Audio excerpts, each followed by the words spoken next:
અમૃત પુષ્પ કેન્દ્ર રાજકોટ ઉમેશ કામરિયા. હવે આ ભાઈ એક્યુપ્રેશર માટે આવ્યા છે અને શું તકલીફ હતી અને શું ફાયદો થયો એના શબ્દમાં સાંભળીએ. તમારું નામ? છગનભાઈ. ગામ?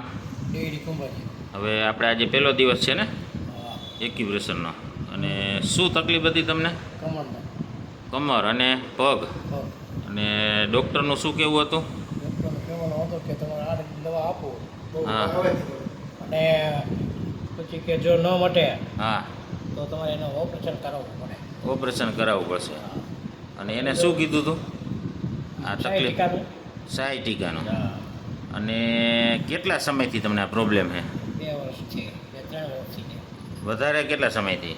તો પછી ઝીણું ઝીણું હતું એટલે વધારે કંઈ ગણકારતા નહોતા. હા, એટલે ફૂલ 2 વર્ષથી આ તકલીફ છે ને? 2-3 વર્ષથી. હવે એમાં તમે શું શું કર્યું હતું? એ તો આવી કોઈ દિન દવા ઘણી લીધી. હા. ડૉક્ટર પાસે જેવો મેડિકલ દવા ટીકડી લીધી. હા. તો એમાં કાંઈ રિઝલ્ટ આવતો નહોતો.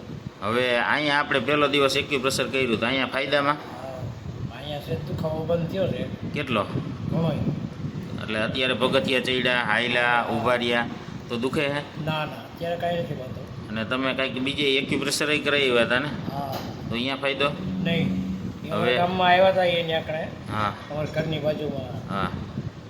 એને માણસો જ્યાં જતા હતા પછી અમે બધા ત્યાં ગયા. હા. એને કરાવ્યું. હા. એમાં કાંઈ રિઝલ્ટ આવ્યું નહીં. અને અહીંયા આપણે 15 મિનિટ એક્યુપ્રેશર કર્યું, રેડી? હા. બીજાને શું કહેવા માગો? આ કરાય કે આ કરાયા. તમને ફાયદો થયો એટલે ગયો હે ને? હા. અને તમે અહીંયા કેવી રીતે આવ્યા? એ અમારા પટેલની હિસાબે. એને એને ભાણકી હતી ને એને દુખાવો હતો પછી વાહામાં. હા. તો એને વાત કરી એટલે પછી મેં એના પપ્પાને પૂછ્યું.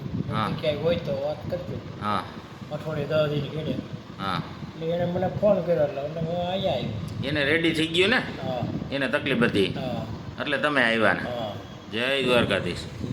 હવે કાલે જોઈ પાછા કેટલું દુખાવો છે, શું છે, કેટલી તકલીફ છે, કેટલું રિટર્ન થાય. બરાબર?